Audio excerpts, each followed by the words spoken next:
welcome to Phillip Island, Victoria in Australia. What a setting we have for this great sporting contest, the Little Penguin Sea to Dune race. Nervous moments always as they gather on the beach, the tension mounting, and away they go. There's the defending champion, wearing his familiar navy blue and white, great waddling style. Another pre-race favourite though, losing touch with the pack. Maybe that's why. A few too many fish in the day's feeding. There's a familiar face, Skip McIntyre, 8 times a champion back in the 90s, a very successful coach now, keeping a keen eye on proceedings. This the leading group, 1 or 2 still able to put on a show for the camera, others just ploughing straight over it. Some resorting to shortcuts. Sad that cheating has crept into this beautiful sport. The judges will have a look at that. But up at the front, the pace is relentless, closing in on those sand dunes that will offer a bed for the night. The fatigue starting to tell. Who's got the finishing kick up on the outside?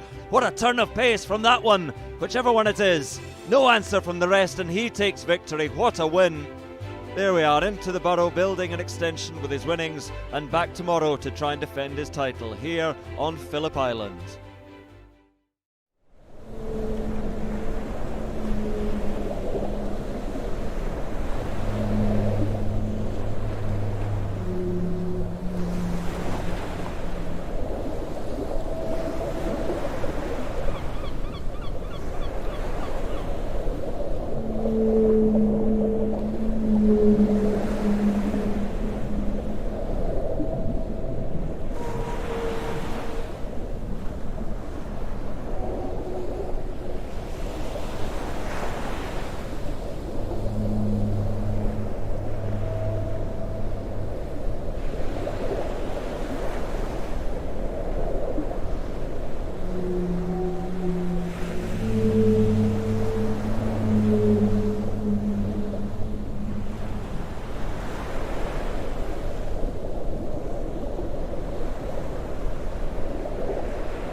Hi everyone, welcome to Live Penguin TV. My name's Tom, so I'll be your host tonight.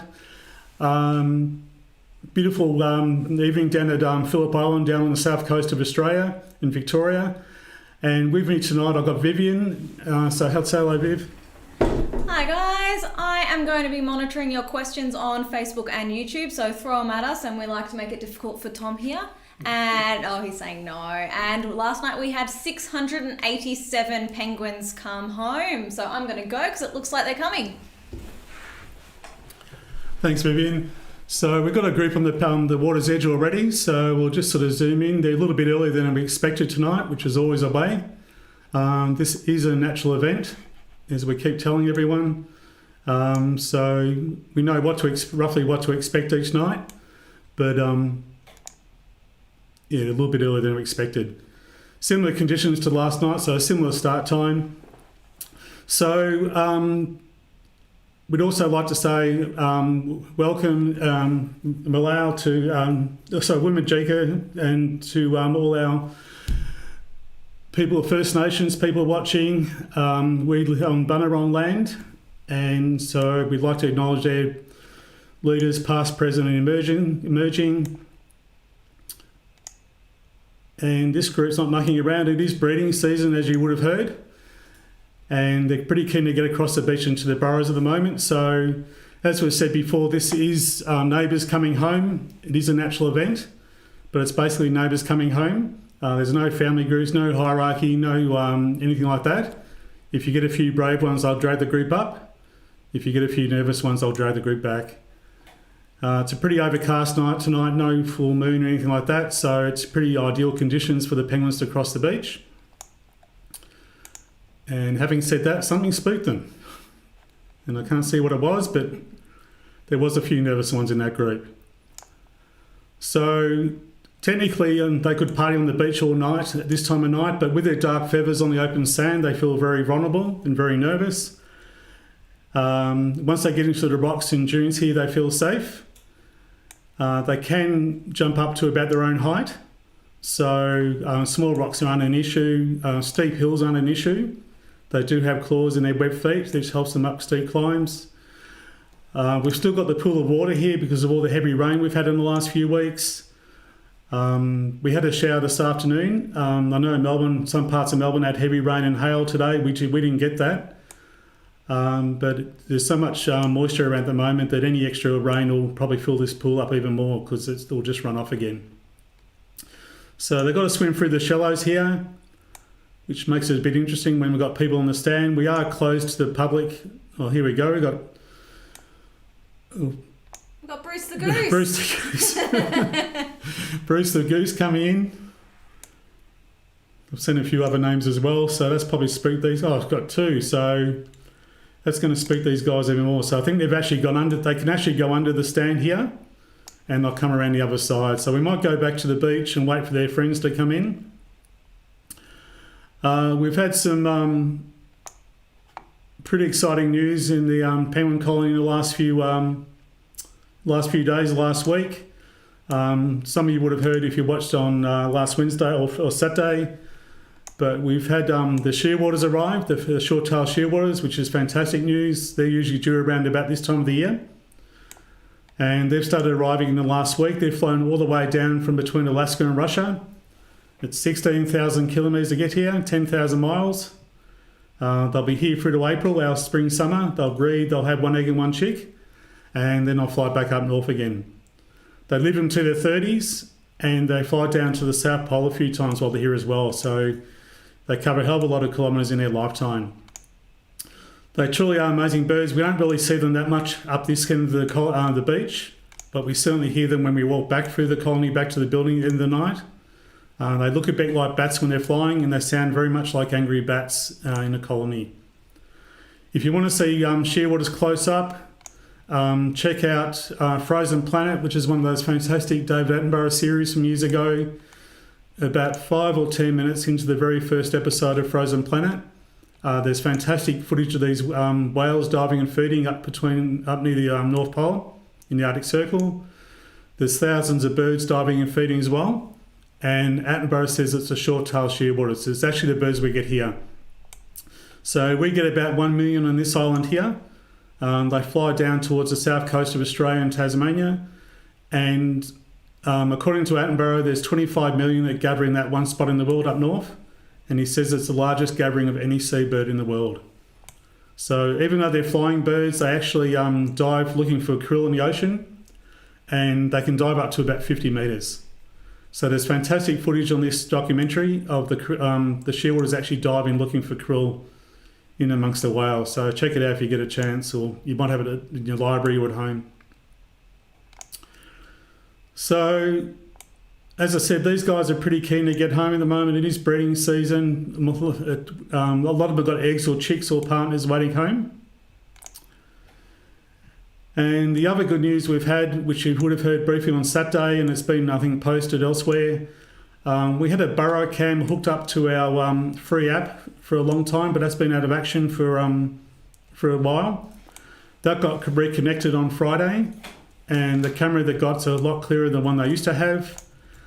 And there's a direct link through our YouTube channel, and Vivian's typing in the web link into our comments on Facebook. The address is penguins.org.au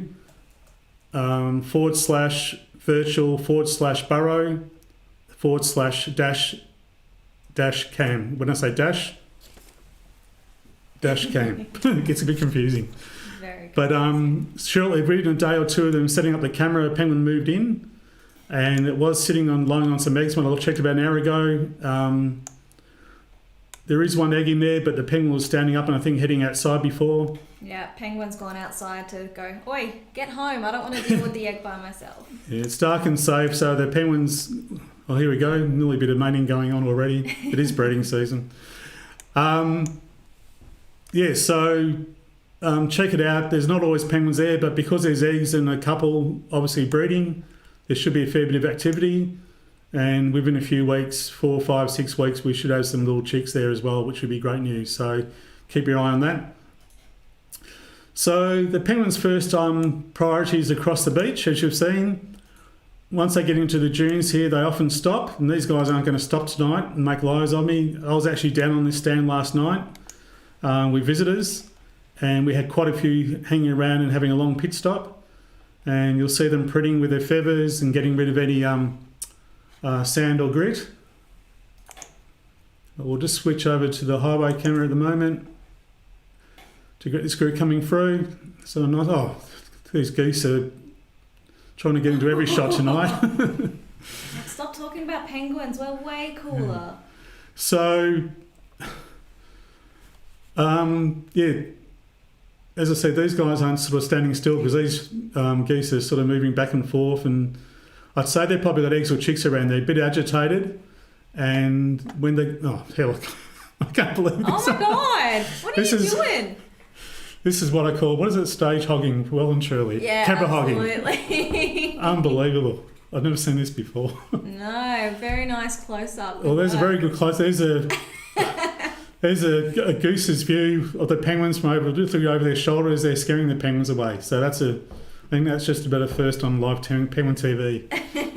That's it. Everyone needs a weird animal encounter on Penguin TV. Yeah. So that guy's had enough camera time. Oh, wrong one. So we might go back to the beach. The other thing is to keep an eye on the... actually, I haven't been showing the groups to count, so I'm sorry about that. That's all right. Did we get a number on that first group, just out of curiosity? The second group, so the first big group was 196, so good start. 196 in the first group, which is good. That's about a third of the penguins we had last night, so that's a good start. Is this the second group coming, or was our third group, I think? Probably a third. I think we've had a couple of small groups cross through. Okay. Now, I have had a question is, has the burrow cam moved since Bluey and Bluey's family didn't come home? The original burrow cam was originally up near the back of the old building. The original was up near the back of the old building, literally at the back of our service area, and we could actually stand a few metres away from the burrow that was in. We knew exactly where it was. The second one, when the new building opened about 2.5 years ago, was towards up near that way somewhere, up near the new building. We've been told the brand new one, which is of this weekend, is down this way towards the Penguins Plus stand. Where exactly, we're not sure, but it's around in this general vicinity from where we're filming from, which is one of our most active areas of the colony. So probably why the burrow sort of got taken over so quickly, and the action started pretty quickly. So we wouldn't have planned that. That's just all natural. Once again, all we can do is put cameras and people at the right place at the right time, and hopefully nature will look after us. Yeah, we've had a couple of people ask if we planted the penguin and the egg since it happened so quickly. Oh yeah, no, it's all staged. None of it's natural. I think I might have told the story before, I can't remember, but we had a few years ago now, I was on this stand and we had a sort of medium-sized tide. The high tide was about halfway up across the beach. And just as the first group of penguins hit the water's edge, the moon came up over the horizon and it was all directly in line. You've got penguins on the water's edge, you've got a big red moon on the horizon, directly in line. It was all nature, you couldn't have planned it better if you tried. And I said to the visitors at the time, I said, we've got radios, we've got divers out there with cages. When we're ready, we just call the penguins in. The moon's a magic lantern and it's all painted backdrop, it's all staged. But I've had to watch through. I say that to a few times over the years because I've had people believe me. But don't forget about the divers with the penguin cages out in the ocean. Yeah. Well, yes, I said releasing the penguins. Yeah. So we've got a bit of rain, which is unfortunate, but at least it's dropping down, so it's not really hitting our camera that good at the moment, which is good. So you'll see the penguins swimming through the fresh water. They can do that for a short time or short distance. Because all their lives, 80% of their lives are in salt water. If they were to spend too much time in fresh water, when I'm saying too much time, maybe 30 minutes, an hour, a couple of hours or something, it can really gum up their system. They're designed to get rid of that salt water out of their system, but the fresh water can sort of block up their glands and eyes and everything else, so they get a bit mucky. So it's good that there's only a small pond. And even with the creek we've got there behind it, they don't spend too much time in it, so certainly not enough to make a difference. So as I said, between the shearwaters and burrow cam, it's been all happening. I haven't seen any chicks outside the burrows yet. I did hear quite a few weeks ago, but that seems to have died down a bit. We've had some pretty extreme weather the last couple of weeks, some really cold and heavy rain, so that might have sort of dampened things down a bit. And especially with the weather we've got at the moment, if there are any chicks emerging, they're not waterproof, so hopefully over the next, I'll say almost certainly over the next week, we should start seeing some chicks outside the burrows, which will be great. So we've just got another group crossing at the moment. They can run pretty quick over a short distance, but they certainly can't run a dog or a cat or a fox or a human. It's not part of their evolution. And as we mentioned before, they have got web feet. They don't use their feet for swimming. They're only used on land.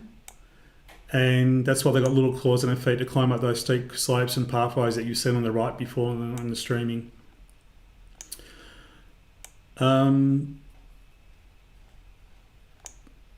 So John's just told me about 160 in that group. 160 in that group, so hopefully a few in close on that one. And we've got one going the opposite direction, just to above the middle of the camera there. So that'd be a shellgritter, which we've spoken about before. That's a female penguin. She's either got eggs in her belly or forming eggs, so she's draining the calcium out of her system and out of her bones to form that egg. And so they'll come hundreds of metres down to the beach, potentially looking for bits of shell grit. If you've got budgies and canaries, you're getting lots of shelly sand during breeding season. These guys do it naturally, so it's one of the easiest ways to tell male and female little penguins by sight. And it only happens sort of during breeding season and about one other time of the year. So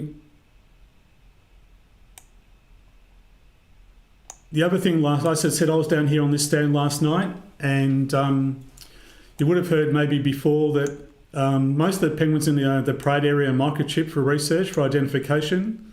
So unless you pick one of them up and scan them, you wouldn't be able to tell which number it is. About 17 or 18 years ago, prior to then, we used to put a metal tag on their right flipper, on their right shoulder, which we stopped doing about 17 or 18 years ago.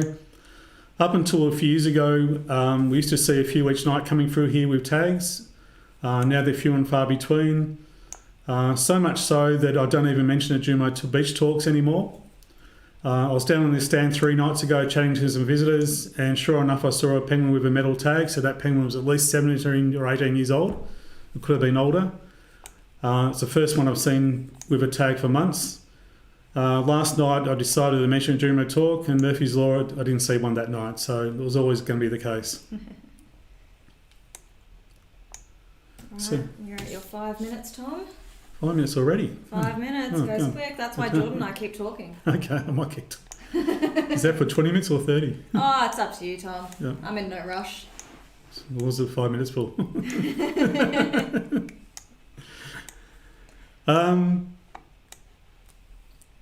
Would you like a question? I would like a question. So, We've got a pregnant pause. I had an interesting question. If only one egg hatches, will the other chick fledge sooner because it's had so much extra food? Hey, good question. Yeah, I'd it's an say, interesting one. at an educated guess, I'd say no. Oh, sorry, yes. They do grow pretty quick anyway. Usually, because once they get to a certain size and they're ready to fledge, not to fledge, but we don't see the chicks for about 3 or 4 weeks when they're first born. They're very, very small.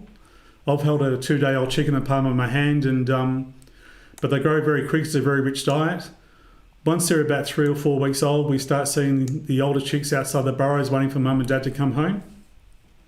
So I'm guessing if there's only one egg and one chick, they do get fed quicker and they might fledge slightly quicker. I wouldn't say it'll be dramatically quicker, but I certainly see them outside the burrows quicker, and certainly see them, they probably leave a bit early as well. Actually, no, because it's not just the size. They've got to grow their down and then force their down out. So it's to do with their feathers, mature feathers coming through as well. So Not sure on that one, so the short answer. Yeah, I reckon you're probably right, because they can fledge anywhere from 8 to 12 weeks, so the single chicks probably go closer to the 8 than the 12. I reckon you're on the right page. Yeah. And you do get varying sizes. You won't see them on the camera tonight, but there's a family of Cape Barren geese about halfway along the boardwalk back behind us from where the camera is, which I've seen twice in the last 3 nights. And they've got 5 chicks at the moment. They're very small. They've not long been born. And 4 of them are quite little balls of fat. They're quite good size for their age. And there's one is about not even half the size of its brothers and sisters. It's like the real runt. You talk about runts of the litter. This is the epitome of runts of the litter. He stands out so much, and I've pointed it out to a couple of the other rangers the last couple of nights, and everyone's been really excited to see this. And we're actually going to try and keep an eye on them and see how they go, because, as I said, the difference in size is huge. So he's feeding a lot, walking around and feeding. So hopefully he'll play a bit of catch up on his brothers and sisters. So, as I said, we've seen no chicks at the moment. Like the adults, they're very house proud, and you can always tell when the burrow's occupied during breeding season, because there's lots of scat outside. There's literally streaks of the stuff outside the burrow, so it's not that hard to spot an occupied burrow during breeding season. Between the adults and the chicks, they do leave a lot of mess. All their business is done outside their scat, which is a nice way of saying poo. I remember years ago, I had some friends from London over, Chris and Nicola, if they're watching, hi guys. And they had 2 young boys at the time who were teenagers now, and they were talking for a year or 2 about coming to see the penguins, which they eventually did. And we were walking down to the boardwalk before the penguins came in, and Ollie was their youngest. And as we were walking down, we saw this big, huge, fat chick back out of the burrow, like a big truck. He was sort of waiting for the beep, beep, beep, the reversing. And it came out, did its business, went back into the burrow, which got a laugh out of the kids. We went down to the Penguins Plus stand, and Ollie was very young and very tired. He fell asleep before the penguins started crossing the beach and didn't wake up again until we were pretty much back in the car park. So after waiting years to see the penguins and dying to see them, when Ollie went back to kindergarten back in London a few weeks later, the only story he probably had to tell the penguins was about this big fatty boomba backing out of a penguin burrow and doing a poo. So, I mean, look, that's the only story the kids are going to care about, let's be honest. Oh, it is. Poo jokes and fart jokes and all that sort of thing. So that's it. So even though the penguins are just as exposed on the ridge here as on the beach, they do feel safe. As I said, it's just their perception. And they'll stop and preen their feathers, get rid of any sand or grit. It's very important they look after their feathers. They do have 2 layers. They've got a lighter, fluffier layer underneath, and of course a more waterproof layer on the outside. If any water gets under their feathers against the skin for a cut or a nick or a large piece of grit, they're pretty much history. They'll get cold and wet and heavy and die. And so that's why they preen their feathers regularly. And you'll see them, they've got a little oil gland on the base of their spine. They'll access that oil with the beak and smear that into their feathers as well for a bit of waterproofing. And that's why they change their feathers over every February and March as well. So that preening process is very important. And that's why you'll see them having pit stops on the rocks here or halfway back to their burrows. Unless on that real eager mission to get home. So at the moment we are closed to the public. We're open for the next few weeks at least on Fridays, Saturdays and Sundays. We will be reopening during the week once Melbourne opens up again from lockdown. The timing on that's not unsure at the moment.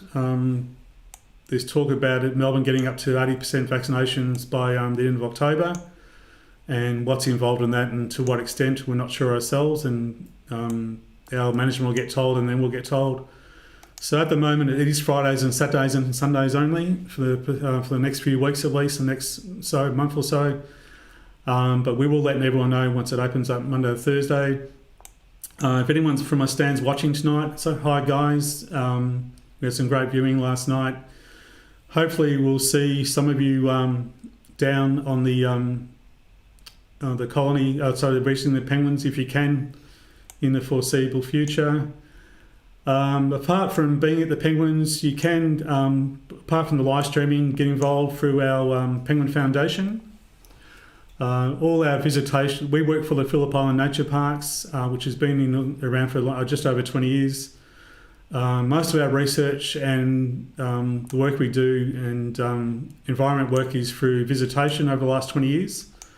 Obviously, over the last 18 months or so with COVID, we've had a lot more direct support from the federal and state governments, which we appreciate. Apart from that, we have what we call the Penguin Foundation, which is like our charity arm. And any money donated to that goes directly to our research, and especially our wildlife clinic and that sort of part of the organisation. And there is an opportunity to adopt a penguin. You don't actually get a rule of 10 penguin to adopt, but it's similar to World Vision for kids. Similar to World Vision and those organisations. So you adopt a penguin, and that's a way of getting a bit more involved. I know one of my cousins in Perth adopted a penguin for a mum a couple of years ago, and they got a big thrill out of that. And they really enjoy that sort of participation.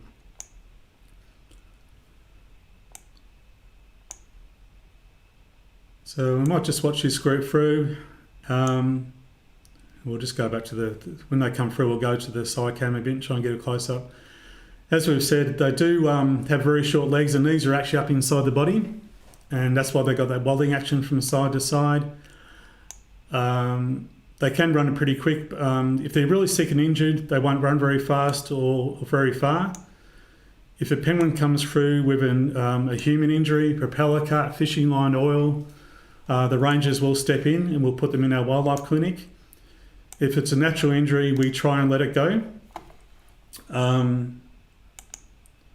We try and let it go because if they've got eggs or I'm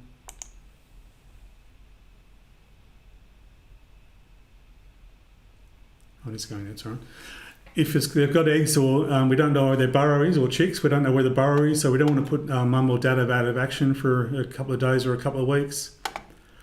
And so especially this time of year, we try not to get involved. We try not to pick them up, as I said, we can. When you do pick them up, they can run pretty quick over a short distance, so you've got to move forward and down low at the same time. Which in my height's a bit tricky. I'm 188 centimetres, 6'2", so you've got to get down low and fast at the same time. And you've got to grab them pretty firmly too, because they can really twist their necks around and give you a pretty nasty bite, especially this time of year. They don't like being taken away from their partners and neighbours, so they run a lot faster and they bite a hell of a lot harder, and you pretty much have to wear gloves at this time of year. Most of the year you can get away without wearing any gloves, but most of the rangers have got scars to show for it. Going back, so I'm not going to show you all my war injuries, but yeah, they can give you a pretty nasty bite. You got one more question maybe to go, or? Yeah, absolutely. How many chicks do they have at a time? Okay, so generally they have 2 eggs and 2 chicks. Sometimes if they start early and it's a good season, they might have 2 lots of eggs and 2 lots of chicks. And a couple of years ago, we actually had a record season. We actually had a handful of penguins go for 3rd clutches, which is very, very unusual, very unusual. So generally 2, and only about 60% of the chicks make it into the water. It's so something could happen to mum and dad over that sort of months when the eggs are forming and they're hatched and they're growing. It's a very hard life out there, as we've mentioned. So yeah, so I think the best, I think I maybe seen is about 70%. On a bad season, it might be only 50% of the chicks make it into the water. So it's a pretty hard life for the parents, and it's a very hard life for the chicks once they get out there as well. So we'll just go back to the beach.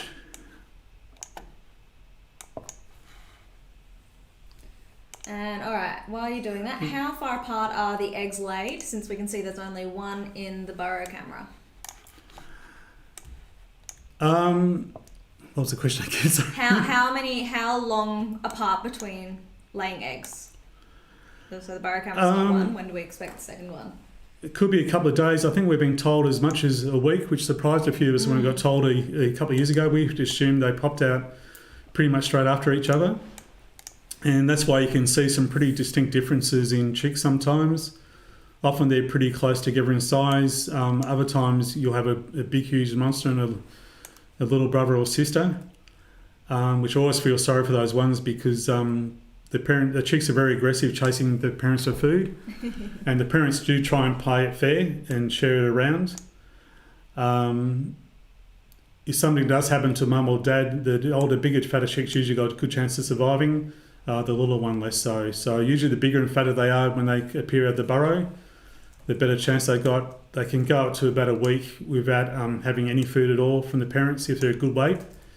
If they're already too slender and slim and underweight, then they're not going to last that time, because even during a good breeding season, things can go pear-shaped. If the food moves too far offshore, the parents are flat out looking after themselves. So ideally, the parents are coming back every day or two when the chicks are old enough. As I said, if they're good weight, they can go up to about a week. If the chicks are underweight, they're virtually going to need that sort of attention every day or two. If not, it's not going to happen, unfortunately. So this rain looks like it's going to settle in a bit more, so we might sort of wrap things up. As I said, we've been getting visitors. We had just finished our school holidays here, our latest school holidays, so we've had 2 weeks of visitors straight every night for a couple of weeks, which has been fantastic. As I said, we're going to 3 nights, so we're no visitors tonight, which is Monday through to Thursday. We're open again next Friday through to Sunday inclusive, and the following weekend after that as well, and for the foreseeable future until, as I said, things open up a bit more. Thank you to all those people in regional Victoria that have been coming down. It's been a bit of a lottery the last couple of weeks. We've had some regions opening up and other regions closing down, so I felt sorry for the people going on holidays. They've really had to pick their gaps, but the people who have come, we've really appreciated. It's been nice having people face to face, and as things open up over the next few months, we're going to get more and more, which is great. To all our viewers, whether you're in Victoria, Melbourne, interstate, overseas, stay safe and well. And we're streaming again on Wednesday night, and then next Saturday as well. So Monday, Wednesday, Saturday at the moment. So stay safe and well, and we'll see you again shortly. Thank you. Oh, sorry. That's all I need to do. You can come in, Vivian. No, you can do it. Right, Say goodbye. Right. I forgot the goodbyes. Bye, guys. See you, everyone.